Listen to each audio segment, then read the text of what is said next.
আসসালামু আলাইকুম ওরহমতুল্লাহি ওবারাকাতুহু। আপনাদেরকে আজকে আমি মহরম সম্পর্কে কিছু কথা বলবো।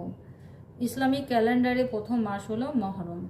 এটি কোনো শোকের মাস নয়, বরং এটি অত্যন্ত সম্মানিত ও বরকতময় মাস।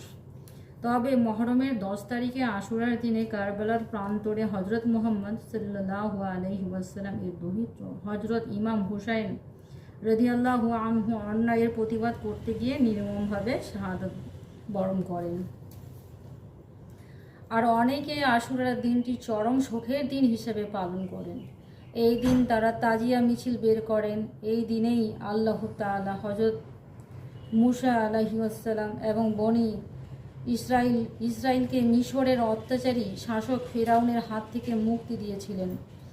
আল্লাহর নির্দেশে লোহিত সাগর দ্বিখণ্ডিত হয়ে মুসা আলাইহিসসালাম তার কওম নিয়ে নিরাপদে পার হন এবং ফিরআউন তার দলবল সহ সাগরে ডুবে মারা যান।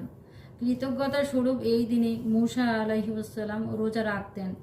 এই দিনে ঐতিহাসিক গুরুত্ব ও মর্যাদার কারণে বিশ্বনবী হজরত মুহাম্মদ সাল্লাল্লাহু আলাইহি ওয়াসাল্লাম আশুরার দিনে রোজা রাখার বিশেষ নির্দেশ দিয়েছেন।